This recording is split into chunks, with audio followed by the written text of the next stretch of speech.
আসসালামু আলাইকুম। সবাই কেমন আছেন? আশা করি সবাই ভালো আছেন। আজকে কথা বলবো বাংলাদেশে সাপ নিয়ে।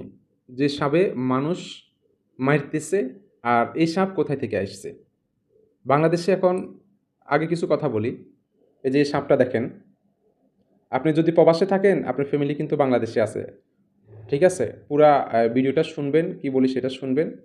আর বাংলাদেশে যারা আছেন তাদেরও উপকার হবে। যে টিপসগুলা বলবো সাবধানতার জন্য খুবই দরকার হবে। এই সাপে মানুষ মারতেছে। বাংলাদেশ ৬৪টা জেলা, প্রায় ৩০টা জেলার উপরে এই সাপ পৌঁছায় গেছে। কিভাবে? কেমনে? বলতেছি শুনেন। মূলত এই সাপ বাংলাদেশে এত বেশি ছিল না। এই সাপ ইদানিং এই বৃষ্টিতে বাড়ছে। এই বৃষ্টিতে কিভাবে বাড়ছে? বৃষ্টি শুধু বাংলাদেশে হচ্ছে না, বাংলাদেশের পাশে অন্য যে দেশগুলো আছে, এগুলাতেও বৃষ্টি হচ্ছে। প্রত্যেক বছরে বৃষ্টি হলে ভারতের পানিগুলো বাংলাদেশে আসে, বন্যা হচ্ছে। এবারেও কিন্তু বন্যা হয়েছে এই যে সিলেটে। আপনারা অনেকজনে জানেন, চট্টগ্রামেও প্রচুর পানি হয়েছে।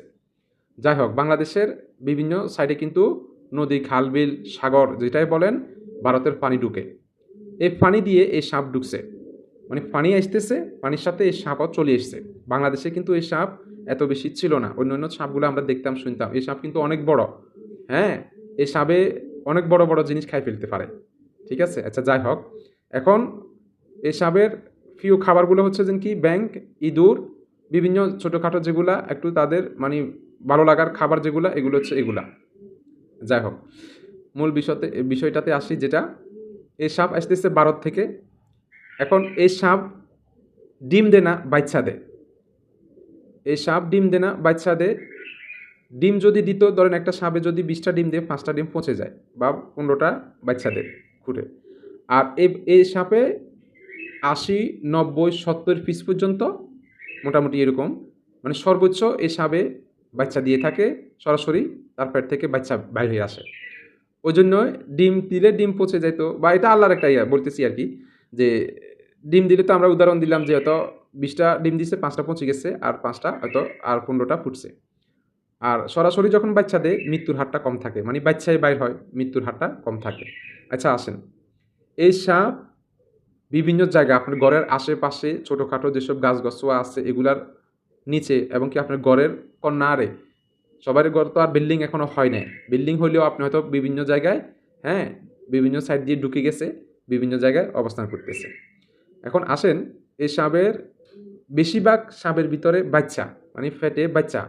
আমি যেটা বুঝতেছি, কালকের রাত্রেও আমার এটা নিয়ে অনেক টেনশন হয়েছে।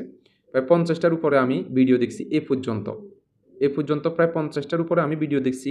অন্য ভিডিওগুলো যদি আপনাদেরকে দেখাই, আমার এখানে কপিরাইট খাবে, ওই জন্য আমি দেখাইলাম না। আর আমার কথাগুলো সবগুলো শুনবেন, শুনে তারপরে যায় ভিডিওটা লাইক, কমেন্ট করবেন, শেয়ার করে দিবেন। এটা আপনি যদি প্রবাসী হন, আপনার ফ্যামিলি বাংলাদেশে আছে, তাদেরও উপকার হবে। আর বাংলাদেশ থেকে যারা দেখতেছেন, তাদের জন্য আশা করি উপকার হবে। আর কথা হচ্ছে, এই সাপ থেকে আপনি খুবই সাবধানে থাকতে হবে। আপনি আপনার ফ্যামিলি, বাচ্চা-কাচ্চা যারা আছে সবাই সাবধানে থাকতে হবে।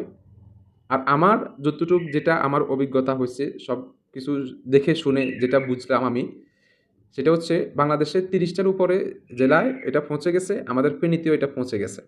আমি আজকেও একটা নিউজ পাইছি, ফেনীতেও পৌঁছে গেছে। ফেনী নদীর এখানেও মনে করেন যে এই সাপের ইয়েটা পাওয়া যাচ্ছে বা যাবে।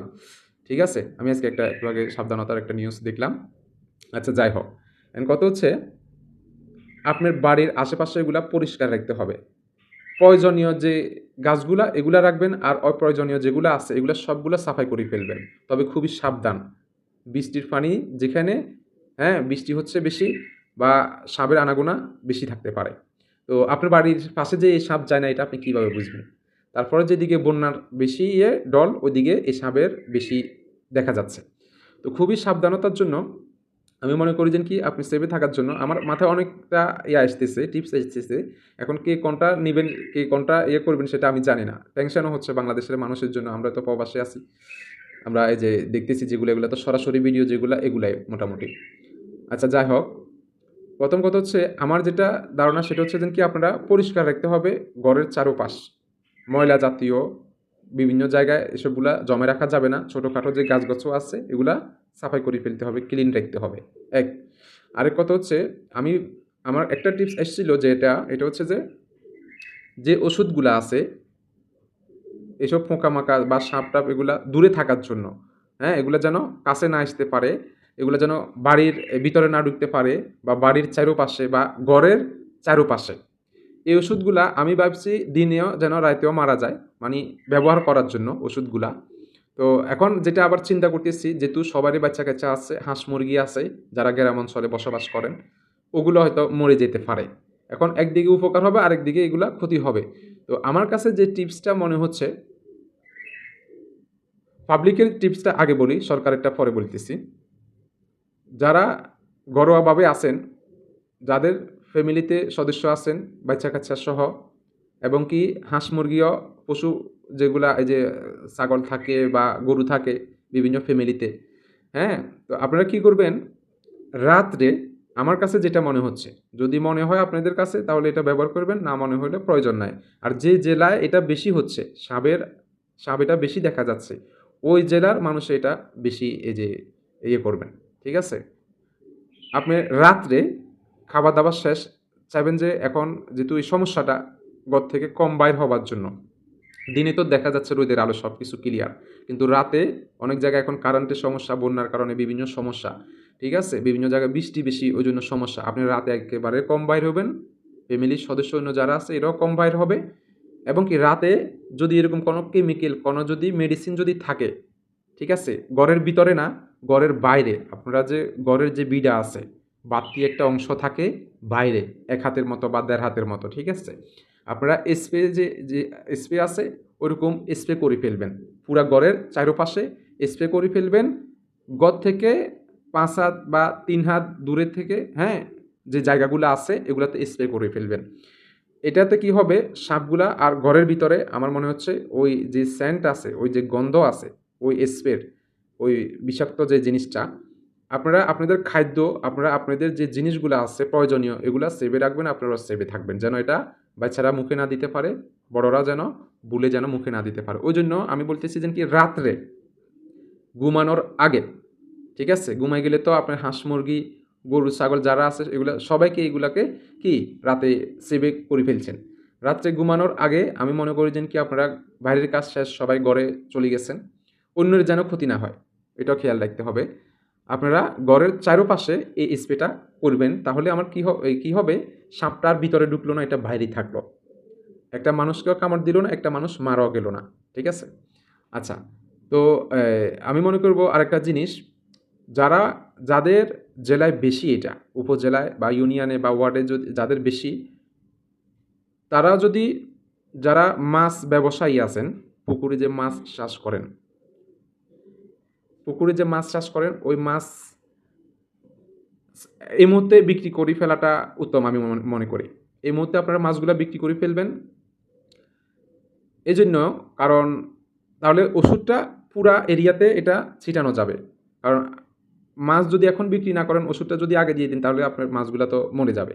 ঠিক আছে? তো এই ওষুধটা ব্যবহার করতে পারেন। এরকম এটা আমি বলতেছি যে আমি তো আর ওষুধের নাম বলতেছি না।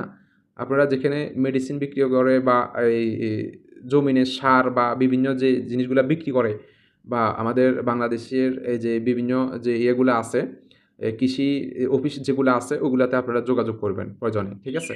আর যেন কারো আবার খামারে যেন ক্ষতি না হয়। হাঁস, মুরগি বিভিন্ন যে ইয়েগুলো আছে এগুলো যেন ক্ষতি না হয়। এক কথায় এই সাপ প্রত্যেকটা জেলায় পৌঁছে যাবে, যেগুলো বাকি আছে আমার যতটুকু বুঝে এসছে। তো এটার জন্য আপনারা এসএবে থাকবেন। আর সরকারের জন্য আমার একটা টিপস আমি যেটা বলতেছি, সরকারের জন্য আমার যে টিপসটা এটা হচ্ছে যে, এই সাপ যেহেতু বাংলাদেশের বিভিন্ন জায়গায় যেহেতু ছড়াই গেছে, আমি আরেকটু বলে দিই, এই সাপ যদি এই সাপ মারি ফেলতে হবে। ঠিক আছে? এই সাপ মারি ফেলতে হবে। যে যেখানে পাইবেন এই সাপ রাখা যাবে না। আগে মানুষ বাঁচতে হবে, সাপ আগে না। ঠিক আছে? আচ্ছা, মানুষ আগে বাঁচতে হবে, তাহলে সাপকে মারি ফেলতে হবে। কারণ এটা অপ্রয়োজনীয় জিনিস হয়ে গেছে আমাদের জন্য। ঠিক আছে? যাই হোক, এটা আগে কোনো বাংলাদেশে অত বেশি ছিল না। এই মুহূর্তে এটা বেশি দেখা যাচ্ছে ভারত থেকে পানি আসার কারণে। ভারতে আপনারা জানেন যে ভারতে প্রচুর সাপের হচ্ছে যে বেশি, বিভিন্ন এসবগুলা। কারণ ভারত দেশটাও বড়, ওইখানে মানুষও বেশি, পশু পাখি বা বন জঙ্গলের যে এগুলা, হ্যাঁ? সাপ বিভিন্ন যে এগুলা আছে এগুলোও বেশি। আচ্ছা, যাই হোক, সরকারের জন্য আমার একটা টিপস থাকবে, প্রত্যেকটা জেলায় বা প্রত্যেকটা ইউনিয়নে, প্রত্যেকটা ওয়ার্ডে যে মেম্বারেরা আছে বা চেয়ারম্যানেরা আছে বা সরকারের এর মাধ্যমে, ঠিক আছে, মানুষকে যেন সতর্কতা করা হয় কীভাবে সেভে থাকা যায়, কীভাবে যেমন বন্যা আসলে বা কম্প আসলে যেরকম মানুষকে সেভে থাকার জন্য বিভিন্ন যে এগুলা ব্যবহার করা হয়, ঠিক আছে, উদ্যোগগুলা নেওয়া হয়, এগুলা যেন নেওয়া হয়। এই সাবে মানুষ মারতেছে দৈনিক, এটা আমরা শুনতেছি, আর প্রত্যেকটা জেলায় পৌঁছে যাচ্ছে, এটাও আমরা শুনতেছি। তো তাহলে কি করতে হবে?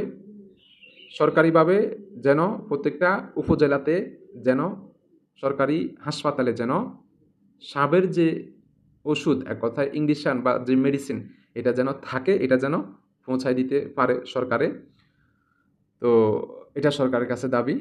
আর বিশেষ করে হচ্ছে যে কি, সেভে থাকার জন্য সাবধানতা এইগুলা ঠিক রাখার জন্য ওয়ার্ডে যারা মেম্বার সাহেবরা আছে তাদেরকে এগুলা জানানো খুবই প্রয়োজন সরকারি এর মাধ্যমে।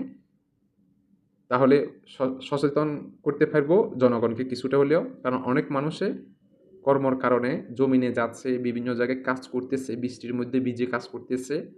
তো সাবধানতার জন্য কি, কি করা প্রয়োজন, এটা অবশ্যই প্রত্যেকটা জেলাতে আমি মনে করি যে কি, বা যারা দায়িত্বে আছে সরকারি লোক তাদেরকে এগুলো বুঝাই দেওয়া খুবই প্রয়োজন।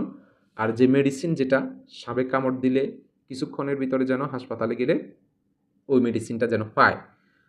যাই হোক, ভিডিওটা আরও অনেক কথা বলার ছিল, ভিডিও অনেক বড় হয়ে যাবে, বলতে পারলাম না। তো আপনারা খুবই সেভে থাকার চেষ্টা করবেন। এছাড়া আর অন্য কোনো সম্ভব নয় এই সাপের হাত থেকে বাঁচা। এতটুকু পর্যন্ত আপনাদের জন্য। ভালো থাকুন সবাই।